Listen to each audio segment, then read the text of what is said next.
se sienten? Hoy sábado, es un día de continuidad laboral y de estudios. ¿Cómo están? ¿Cómo fue, ha sido estas 2 semanas que nos estuvimos conectados presencialmente? Cuéntenme, ¿cómo les ha ido con las actividades?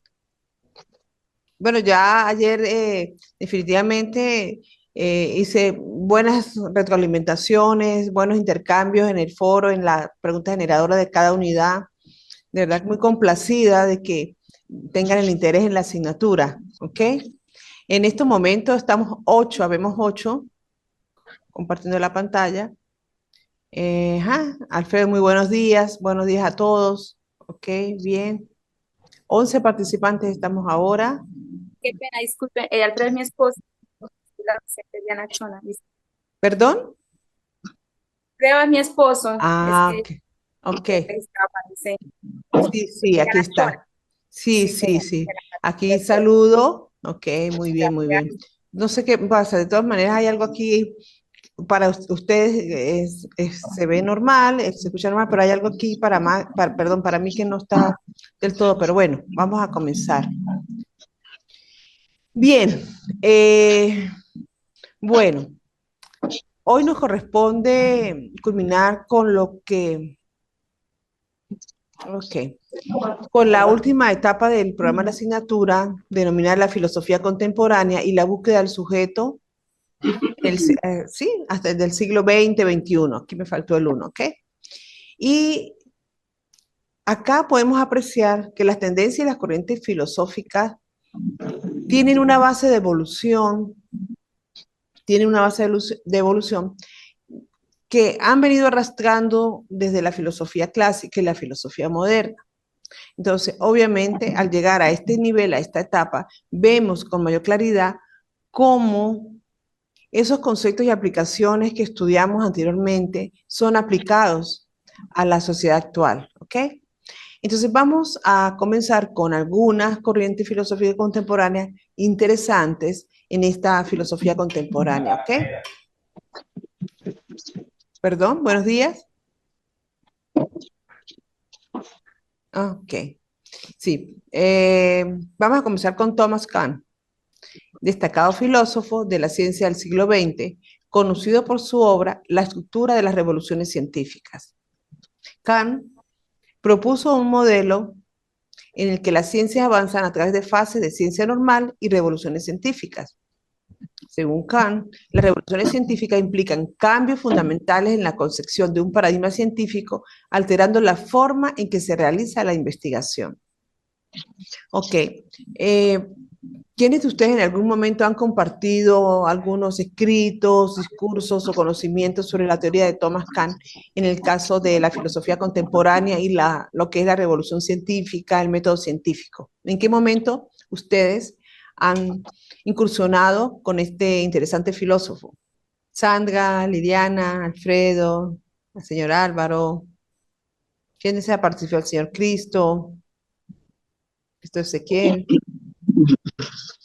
Aquí tengo ahora, ok, Liliana. A ver, ¿quién desea participar brevemente con esta tendencia de corriente filosófica? Con los buenos días, profesora, para Muy usted y buenos todos los días. compañeros. ¿Cómo han Ajá. pasado? Señor Álvaro, Bu- ajá. Bueno, Kuhn es uno de los pensadores que hace parte de la filosofía contemporánea, más que todo de la parte del siglo XX, y su filosofía nos hace una introducción a todo lo que tiene que ver con con el concepto, pues, de lo que es lo paradigmático. Entonces, es un elemento que utilizamos muchísimo en la parte de investigación porque nos ayuda a comprender las diferentes teorías, diferentes ideas que se han dado al margen de la revolución científica. Además, Mm, nos ayuda a analizar el cambio en la ciencia como un procesamiento lineal. De ujú, Kuhn hay que resaltar que aportó de una manera amplia a una visión sociológica y estructural lo que tiene que ver con el desarrollo científico. ajá. Propone lo que tiene que Gracias. ver con el progreso científico como un elemento acumulativo. En este caso, tiene que ver con todos aquellos elementos que ocurren a través de esas rupturas que son de carácter paradigmático. y ayuda a construir lo que nosotros llamamos los principios básicos de la revolución científica. Ajá. Él ayuda a cambiar la percepción de cómo la ciencia hace su proceso de avance, influye en todo lo que tiene que ver con los diferentes cambios de tipo social y ayuda a demostrar lo que las revoluciones científicas implican en la relación que nosotros tenemos en los cambios radicales en cuanto a la visión que se tiene del enfoque de lo que llamamos nosotros experiencia y sistema mundo. Entonces, estas teorías entran a revolucionar no solamente la parte de la investigación desde la construcción de diferentes paradigmas y el análisis de ellos, sino que también nos permiten a nosotros entrar dentro de la concepción de lo que es lo científico marcado de los diferentes avances desde lo teórico y la comprobación de esos elementos. Sí, definitivamente los filósofos en esta época revolucionaron o aprovecharon todas las bases y estructuras anteriores en cada época de la filosofía clásica y la filosofía moderna para ahondar más en profundidad y dar más veracidad en los resultados de lo que ellos de una forma empírica, una forma racionalista, en un momento determinado creyeron bueno, y lo plantearon de esa manera. Entonces, hoy día nosotros pues gozamos mucho de estos beneficios, de estos avances, de estos estudios sobre los avances de las corrientes filosóficas. Sí, definitivamente Thomas Kahn en sus revoluciones científicas da un paso más allá sobre lo que es la ciencia normal. Una necesidad de cambio, una necesidad de cambios de paradigma, de revolución científica, como él lo llamaba, a través del dinamismo del método científico, donde ya prevalece entonces a partir de este momento la necesidad de poder comprobar y hacer de una manera más acertada y verificable cualquier resultado planteado ante una investigación, un método, ya sea de observación directa, de método experimental. Entonces, gracias a estos aportes es que comienza la verdadera revolución hacia la investigación de la ciencia, ¿ok? Entonces, eso es muy interesante desde ese punto de vista. Ahora bien, ay, perdón, sí, me habla Diana. Diana, ok. Diana, dime, Doctor, Diana. también argumentando que la experiencia y los valores, el significado mismo de la vida, ¿no? Ajá. Que en la razón pura usa la razón sin aplicar la experiencia, sino inevitablemente las ilusiones teóricas. Exacto.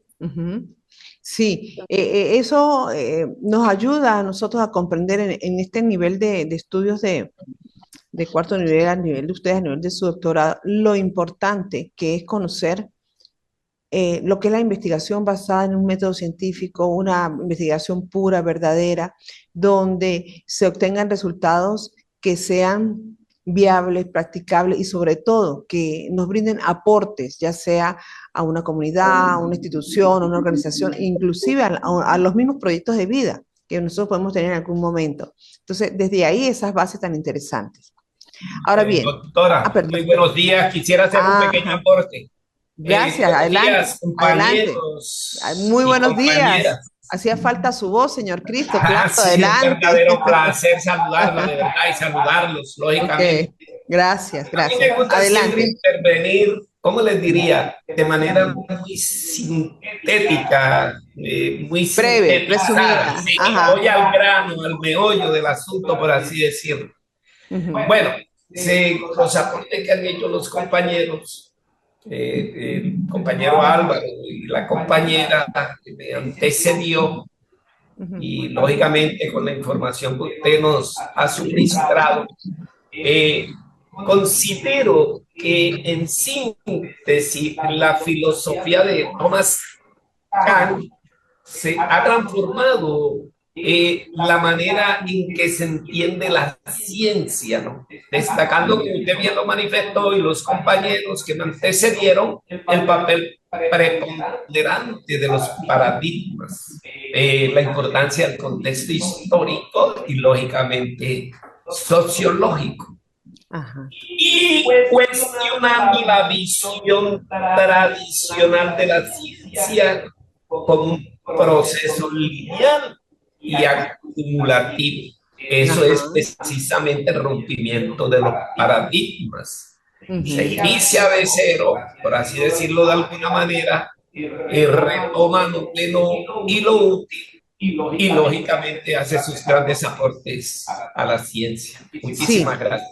gracias, señor Cristo. Sí, esa investigación o esa ciencia que nosotros veníamos manejando, conociendo desde un punto de vista lineal, a través de este dinamismo y de estos pensamientos se logra esa ruptura y se propicia a esa revolución científica, porque nosotros desde hace muchos años estudiamos solamente la investigación desde el punto de vista de hipótesis, causas, efectos, resultados. Después, esa investigación experimental que conocimos en un momento determinado ha sido arropada por unas investigaciones sociales que son diversas. Entonces ahí vamos a encontrar las investigaciones de comunidades, investigaciones etnográficas, investigaciones culturales, o sea, una cantidad de líneas y diversidad donde el ser humano, el sujeto como tal, tiene la oportunidad de dejar volar su mente, su pensamiento y su creatividad en cómo investigar y hacer ver llegar esos resultados ante una sociedad, ante una organización. Entonces, de eso se trata, ese rompimiento de ese paradigma en este momento de la filosofía. ¿Ok? Entonces, posterior a Thomas Kuhn, nos encontramos con Karl Popper. También es muy conocido Karl Popper y es conocido por por su filosofía de la ciencia basada en el falsocianismo. Aquí hay algo aquí ya. Ok, perdón. Su obra más influyente, La lógica de la investigación científica, destaca la importancia de la falsabilidad como criterio para distinguir entre ciencia y pseudociencia. O sea, acá él connota dos términos, lo que es una ciencia y una falsa ciencia. ¿Ok? Popper propuso que una teoría científica debe ser capaz de ser refutada para considerarse válida. O sea, una teoría científica tiene que ir a una discusión, a un discernimiento, debe ir a una comprobación de resultados, donde sus resultados finales puedan ser considerados a través de una comunidad científica. Claro, hoy día nosotros y ustedes lo saben muy bien, que para considerarse válida una investigación científica tiene que estar soportada por un grupo o un comité, un conjunto de validadores, de estadísticos, de medidores, donde eh, crean y ofrecen recursos, instrumentos, donde se permita medir esa vialidad, esa validez de los resultados. Entonces, él habla en ese momento de lo que es la falsabilidad de la ciencia, ¿sí? Porque para que sea ciencia, o sea, esta pseudociencia, esta falsa ciencia que va con la falsibilidad, tiene que ser comprobada. Introdujo la noción de corroboración para evaluar el grado de apoyo que una teoría recibe, o sea, que aparte de refutar o de estar claro en lo que puede ser una pseudociencia, él insiste que esta ciencia, ¿sí?, debe ser corroborada para evaluar el grado de apoyo que recibe esa teoría, y esa corroboración pues va en la medida de un gran conjunto de recursos, de instrumentos, medidores, estadísticos, evaluativos, a nivel cualitativo, a nivel cuantitativo, que permiten afirmar que los resultados obtenidos en la investigación son valederos. Ahora bien, algunos aportes a la educación de Thomas Kuhn. Influyó en la educación al subrayar la naturaleza no lineal del desarrollo científico. O sea, el desarrollo científico debe ser amplio, debe trabajarse en redes, debe trabajarse en una amplitud de conocimiento para evitar este sesgo lineal. Destacó la importancia de enseñar a los estudiantes la evolución de las teorías científicas y cómo los cambios paradigmáticos pueden desafiar las ciencias establecidas. Su énfasis en las anomalías y cambios de paradigma también han influido en el enfoque de la educación científica, al alentar la exploración crítica y el cuestionamiento de las ideas establecidas. Esta exploración crítica y este cuestionamiento de las ideas establecidas sirven de base a lo que hoy día nosotros llamamos como producción de conocimiento. Ustedes han escuchado hablar si tenemos que tener una gran producción de conocimiento, tenemos que irnos a un pensamiento crítico y reflexivo. Todas esas ideas nacen de estos aportes de estos grandes filósofos investigadores. ¿Ok? Bien, ahora, aporte a la educación de Karl Popper.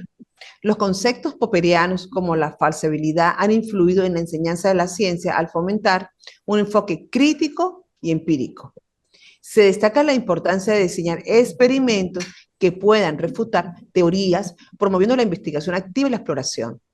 Su énfasis en la claridad y la precisión en la formulación de teorías ha impactado en cómo se enseña y se desarrollan conceptos en las aulas, al fomentar la articulación clara entre una hipótesis y una comunicación efectiva. ¿Qué opinan ustedes? ¿Qué les parece estos grandes aportes a la educación, tanto de Thomas Kahn como de Karl Popper? Buenos días, pues Buenos para días, mí María las ideas de María María del Pilar, sí María del señor, Pilar, bienvenida, María del Pilar. gracias. Adelante. Pues para mí, Popper, las ideas me han llamado la atención sobre el conocimiento, que el conocimiento científico puede considerarse como una base de una sustentación, ¿no? Sobre contribuciones más que todo filosóficas, ¿sí? Porque pues él ha gozado yo creo, ¿no? De enormes cuestiones populares, publicadas aunque sea por primera vez. Yo pues de él he leído muy poco, pero he tratado de como entenderlo más, de entenderlo porque él a veces también combina la racionalidad con la parte externa, ¿sí? La importancia de la crítica que tiene el desarrollo de los conocimientos del ser humano. Ajá. Entonces eso es lo que pues veo más que todo y por eso es que él habla que es un énfasis de claridad y precisión porque él todo lo quiere que todo sea preciso, claro y concreto, ¿no? Cosa de que no se desvíe hacia otros rumbos diferentes, sino lo que se está hablando, lo que se quiere llevar a cabo. Sí, correcto, correcto, María del Pilar, exacto. Muy, muy buena interpretación, así es. Y por eso es que él se basa ha trabajado mucho lo que es la investigación activa y la exploración, para poder llegar a resultados precisos, valederos. O sea, hace como uno de los filósofos que van como directo al grano. Sí, porque muchos de ellos, pues, bueno, filosofan, como dice las teorías, ¿no? En busca de una verdadera razón, en busca de una verdadera realidad, ¿no? Pero Karl Popper tiene esa particularidad, ¿ok? Muy bien, María del Pilar.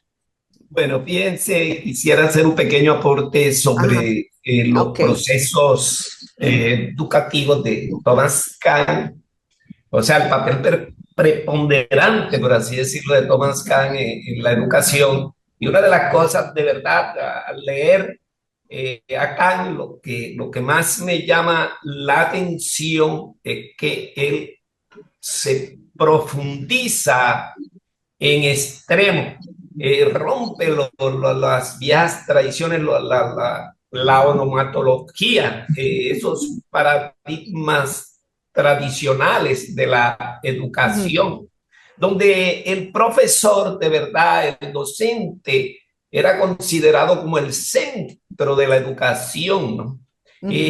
Simple y llanamente, los estudiantes eran unos receptores pasivos, por así decirlo de alguna manera, que se dedicaban única y exclusivamente a escuchar la información que suministraba el docente, lógicamente los diferentes contenidos a estudiar, ¿verdad?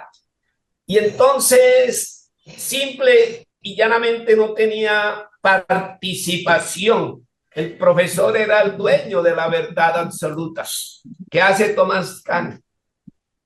Sí. Y rompe esos paradigmas, esos esquemas y promueve a los estudiantes el pensamiento crítico, ¿verdad? Utiliza métodos de enseñanzas innovadores, creativos, diferentes, donde los estudiantes lógicamente hacen parte esencial de los procesos de enseñanza y aprendizaje, por así decirlo de alguna manera. Es lo que más me identifico con él. Sí, como decir, en el caso mío, yo cuando estoy desglosando la información, simplemente y llanamente lo que usted está haciendo ahora, ¿no? Suministro una información, yo le digo, yo les comento y les departo parte de la información. La otra parte de la información, lógicamente, es de ustedes. Entre ustedes y yo hacemos el conocimiento, por lo menos hasta donde queremos llegar para el logro de los objetivos trazados. Es lo que más me identifica de Thomas Kahn. Muchísimas gracias. No, gracias a usted, señor. Sí, fíjense que... Buenos días, doctora. Buenos días, ¿quién desea? Vamos, Bueno, Dubis, señora Dubis. Sí, Ok, sí, buenos adelante. días, doctor. Yo pienso que, bueno, son importantes digamos que las bases teóricas que nos dejaron estos filósofos, pero más allá de las bases teóricas, yo pienso que la importancia de ellos radica en la aplicabilidad que se le puede dar en la educación. Exacto. Entonces, nosotros como docentes pienso que debemos fomentar el espíritu crítico e investigativo de cada uno de nuestros estudiantes. Entonces, le voy a dar como un ejemplo de lo que estamos aplicando en nuestra institución para llevar al estudiante a que cada día sea investigativo, crítico. Adelante. Bueno, esta semana que se aproxima, tenemos la semana cultural.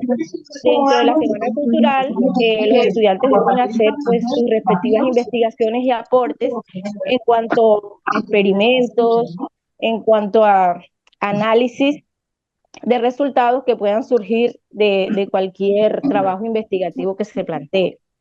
Hay un día que es, por ejemplo, el Día del Emprendimiento, la Feria del Emprendimiento, que los estudiantes deben demostrar qué emprendimiento pues nació de ellos o en cuál de ellos van a hacer énfasis y deben presentar, por ejemplo, qué hicieron y qué les llevó a obtener esos resultados. Entonces ellos deben sustentar cada uno de esos procesos y yo pienso que aquí el método científico, pues, pienso que ahí es donde tiene, pues, el mayor, digamos que la mayor fuerza, cuando ese estudiante inicia un proceso y lo termina, pero digamos que da la explicación de cómo lo hizo.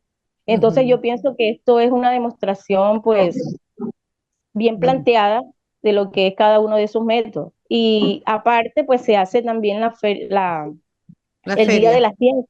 El Día de la El Día de la Ciencia. Ciencia, ajá. Exacto, donde digamos que hay estudiantes que en estos momentos están trabajando en cómo, digamos que cómo darle funcionamiento bueno, ellos tienen de que un brazo mecánico, otro de cómo hacer una casita con luces, cómo darle aplicabilidad a digamos que un molino y muchas cosas así. Entonces yo pienso que más allá de las bases teóricas, lo importante es que nosotros como docentes, pues le demos al estudiante como que las guías y las bases para que ellos emprendan pues todo ese camino del método científico.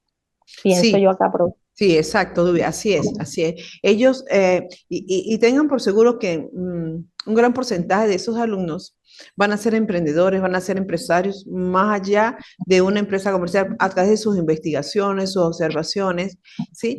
Porque eso les abre el camino y les abre la mente para poder ellos tener la oportunidad de desarrollar todas esas habilidades y competencias. Porque unas cosas son las habilidades y competencias que nosotros podemos tener como sujetos, como seres humanos, que todos las tenemos de una u otra manera, a desarrollar una profesión o una ocupación. Nosotros podemos tener una profesión, podemos ejercer la misma ocupación de la profesión o podemos ejercer otra ocupación relacionada con esa profesión. Y muchos no hacen ni la una ni la otra, pero tienen internamente, intrínsecamente los valores de desarrollar sus habilidades y sus competencias. Entonces, todos estos estudios han ayudado actualmente en la sociedad a explorar, abrir raíces, abrir ramas para que el ser humano tenga la capacidad de una mayor subsistencia en el mundo. Entonces, también es importante eso, esa ramificación de habilidades, competencias que todos nosotros como seres humanos podemos desarrollar en cualquier momento determinado.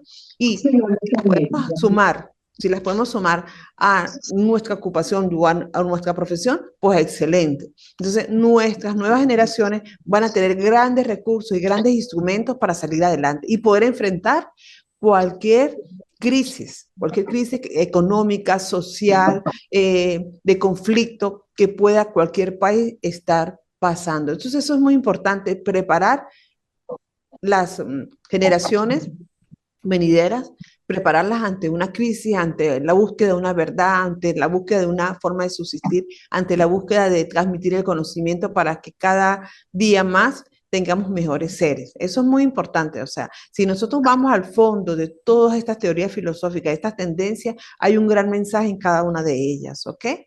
Bueno, vamos a continuar. Todavía hay oportunidad para seguir participando, pero entonces vamos a seguir avanzando. La crisis de la razón moderna en la filosofía de la ciencia. ¿Cómo en esta época pudimos apreciar lo que es la crisis de la razón moderna en la filosofía de la ciencia? La crisis de la razón moderna se refiere a una serie de cuestionamientos y desafíos a las certezas y fundamentos epistemológicos establecidos durante la Ilustración y la era moderna. La filosofía de la ciencia también experimentó una crisis en la que las nociones tradicionales de objetividad y progreso científico fueron desafiadas. Y lo vimos al inicio con las teorías de Thomas Kuhn. Ah, ya va. Si se cae, no se preocupen que inmediatamente nos conectamos nuevamente, ¿ok? Diversos pensadores exploraron las limitaciones de la razón y la necesidad de repensar la relación entre la ciencia y la sociedad. Ustedes hoy día, a través de sus investigaciones y lecturas y estudios, van a encontrar estas dos palabras juntas, ciencia y sociedad, ¿sí? Cómo la investigación científica, a través de la ciencia, ha avanzado y ha incidido significativamente en la sociedad. Estos son temas de investigación muy profundos, muy versátiles, que en todo momento los van a conseguir a lo largo de este estudio de doctorado que ustedes están haciendo, ¿ok? Ahora bien, acá tenemos otro filósofo interesante, es Nietzsche y sus críticas a la modernidad. Friedrich Nietzsche, filósofo del siglo XIX, abordó críticamente la modernidad y la razón. Algunos aspectos resaltantes de su crítica incluyen la muerte de Dios y la voluntad del poder. En la muerte de Dios proclamó como un símbolo de la pérdida de la autoridad moral y metafísica que la modernidad asociaba con la religión. Esta declaración simboliza un quiebre con los fundamentos tradicionales de la ética y de la verdad. Estos son temas relativamente muy profundos, pero cabe destacar que es importante mencionarlos porque fueron grandes de sus obras. La voluntad del poder. Nietzsche sugiere que las motivaciones humanas son impulsadas por la búsqueda del poder y la afirmación de la vida, cuestionando así las bases morales establecidas, lo que él llamó esto como voluntad del poder. O sea, las motivaciones humanas son impulsadas por la búsqueda del poder y la afirmación de la vida. Aquí sí me gustaría que interpretáramos este breve texto de La voluntad del poder de Nietzsche. ¿Quién desea participar con respecto a la voluntad del poder de Friedrich Nietzsche? Sí. Profesora, Ajá. bueno, Nietzsche es un filósofo del siglo XIX, diferente a los otros dos filósofos, dos son del 20, Ajá. ya tienen una visión un poco distinta acerca de lo que es la ciencia y la construcción paradigmática. Pero Nietzsche, él viene marcado por una filosofía que es la filosofía nihilista. El nihilismo como doctrina filosófica, ella se fundamenta en que todo se reduce a nada. Entonces, en esa reducción que se hace de las cosas, él hace una crítica a un principio muy aristotélico, que es el caso de la metafísica, y entonces él genera una especie de crítica radical a la tradición metafísica, a la moral que se está manejando más que todo en los países de Europa Occidental, y todo tiene que ver con la parte del Occidente. Y también ahí aparece lo que habla usted sobre lo que tiene que ver sobre los conceptos de voluntad de poder y el eterno retorno. Ahí hay dos principios que se basan en Nietzsche, que son fundamentales, que es el concepto de voluntad de poder y el concepto de eterno retorno. ¿Qué hacen en esos dos conceptos? Bueno, ahí aparece que él entra a cuestionar la objetividad del conocimiento científico. Recuerde que él se sustenta en el nihilismo. Y argumenta que toda verdad, desde su perspectiva, es decir, toda verdad construye una visión de diferentes enfoques de poder y de lenguaje. Es decir, su pensamiento se encuentra prefigurado en las ideas que son desarrolladas por los filósofos postmodernos, lo que estuvimos mirando en la sesión anterior, en este caso Hegel, Kant, el Comte y todo ese tipo de pensadores que venían enmarcados de diferentes corrientes filosóficas. Recuerden que ahí estuvo el idealismo, el materialismo, estuvimos mirando un poquito de lo que fue la concepción kantiana sobre el iluminismo. Entonces, todas esas concepciones fueron forjando lo que nosotros hoy llamamos el criterio de ciencia. Y él utiliza lo que es la muerte de Dios como elemento para hablar de que todas las cosas tienen una explicación no solamente desde el punto de vista metafísico, sino dentro de lo concreto, de lo real. Hay unas obras muy importantes en él, que es Así habló Zaratustra, y más allá del bien y del mal. Entonces, en esas obras, Nietzsche trata de criticar dentro de esta concepción de lo que es la voluntad de poder, la verdad y la objetividad clave del desarrollo en lo que es el postestructuralismo, que fue lo que Ujú. estuvimos mirando desde la concepción de Comte, y la reflexión sobre el papel de la ciencia en la cultura moderna. Entonces, cuando Nietzsche establece esos principios del nihilismo como tal, trate de demostrar que mediante la aplicación del concepto de poder que está manejando desde el nihilismo, él enmarca de que el hombre a través de todos los tiempos siempre ha tenido la idea de dominio, de sometimiento, de juzgamientos. Y entonces, como él viene haciendo o contrarrestando un poco las ideas aristotélicas concernientes a la metafísica, también entonces contrarresta esas ideas que se manejaron en los escritos de Aristóteles y de Platón acerca de la configuración del poder como tal. Entonces Sí. aquí lo estructural, lo central, lo que realmente, digamos, tiene trascendencia en la filosofía de Nietzsche es ese cambio de visión, cambio radical que introduce a esos conceptos de el deseo de cambiar la visión de poder y otro es el eterno retorno a aquellas cosas que realmente fueron fundamentales, fueron bases esenciales para que el hombre ampliara su visión. Recuerde que esto es posmoderno, es decir, Ujú. que ya venimos en una concepción mucho más humanista, donde hay una exaltación de los valores humanos, y en mismo Nietzsche se habla de la formación del superyo, es decir, un hombre con capacidades extraordinarias, con capacidad de reflexión, un hombre con visión de mundo. Sí, y Nietzsche es un filósofo interesante y ha sido muy refutado y ha tenido mucho, bueno, tuvo muchas controversias con sus otros compañeros filósofos, pero sus teorías son muy profundas porque el mensaje así lo expresa, por ejemplo, a través de estas dos obras tan sencillas como La muerte de Dios y La voluntad del poder. Profundizar en ellas es algo de verdad que impacta y a uno le llama la atención cómo estos filósofos, tanta producción de conocimiento que nos han dejado, ¿no? Que nos han impartido y que realmente es un legado hacia toda la ciencia, hacia todas las áreas de las ciencias, ¿ok? Bien, gracias. Vamos a Profe, antes de continuar. continuar, profe, quiero llevar esto al aula de clase. Ok, adelante. La teoría está muy interesante, pero vamos a aterrizarla en el aula.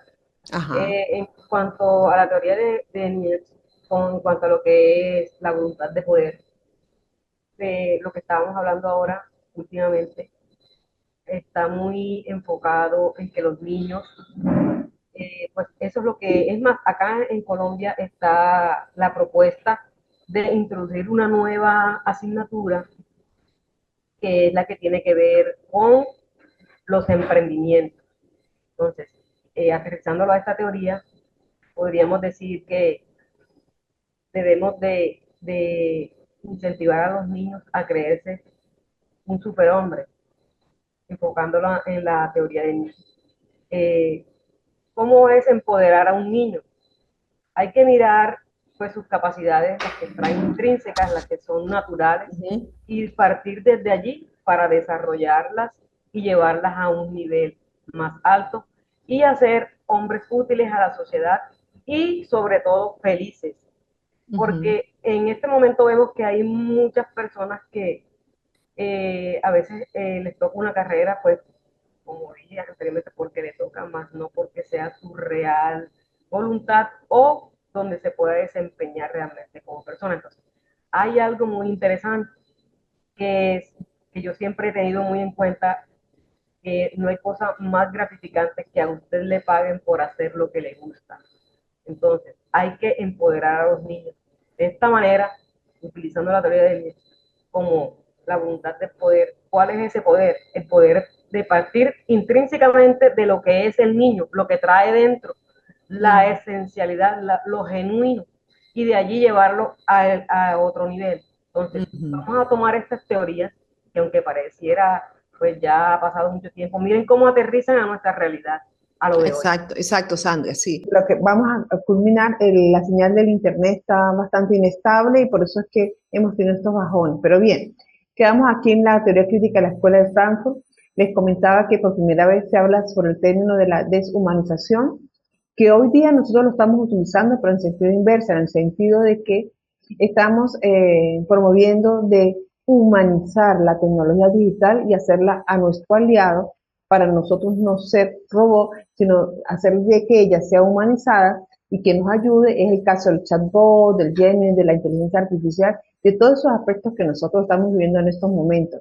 Entonces, llama la atención cómo ya en esta filosofía contemporánea se habla por primera vez sobre la deshumanización. Otro término interesante es la industria cultural, donde dice que la cultura está convirtiendo en un producto de consumo estandarizado que daña a las personas y perpetua el control social. O sea, la industrialización de la cultura, obviamente, a través en búsqueda de un mercantilismo, en búsqueda de un capitalismo, de un daño desmedido hacia la humanidad, pues todo en esos niveles de expansión pues hace daño al ser humano, ¿ok? Entonces, en estos términos se habló por primera vez en esta escuela de Frankfurt y por eso pues ella ha sido criticada en cierto aspecto, pero tenemos que tener conocimiento de todo para poder tener la capacidad de hablar y de comparar y de criticar. Bien, otros filósofos destacados en la filosofía contemporánea, ustedes van a poder encontrar a Michael Foucault, aquí está todo eso. Ajá. Que influyó en la teoría social y cultural, Paul Ricoeur, filósofo francés, que nos habló de la hermenéutica y la filosofía de la interpretación, Habermas, fisiólogo alemán, nos habló sobre la teoría crítica contemporánea. Bueno, realmente hay muchísimos filósofos contemporáneos. Finalmente, estos pensadores, aunque abordaron diferentes aspectos de la filosofía y la teoría social, comparten un compromiso con la crítica social y la cultura. Sus ideas han influido significativamente en el análisis crítico de la sociedad moderna y postmoderna. ¿Ok? Así, este término postmoderno nos lo mencionó el señor Álvaro en una intervención al inicio de la clase. ¿Ok? Bien. Acá van a encontrar las referencias bibliográficas, como siempre, para que ustedes tengan algún apoyo. No necesariamente pueden utilizar estas, pueden leer también las que les ofrece el instituto en el programa, que ustedes tienen colgado en la página, y todos los libros y toda la información en la web que ustedes puedan utilizar, que sea validera, que sea objetiva, pues la pueden utilizar para sus estudios, ¿ok? Tienen esa libertad. Acá, estas dos últimas láminas, yo quise traerlas para ustedes, que tal vez les pueden servir como líneas de investigación en sus tesis doctorales cuando se encuentren en ese momento. Entonces, filosofía de la ciencia abarca lo que es la filosofía de la educación, historia de la educación comparada, esta educación inclusiva, la pedagogía crítica. Son líneas de investigación interesantes que tal vez ustedes pueden desarrollar en sus tesis doctorales. También otras que también llaman la atención es la tecnología educativa, el desarrollo profesional, la educación y políticas públicas, disculpen, aquí me faltó el acento con la U, educación y género, la educación ambiental y la sostenibilidad. ¿Ok? Esto como a manera de complemento, porque la filosofía de la ciencia como eje temático, pues es aplicable a todas estas áreas de investigación que yo les acabo de mencionar.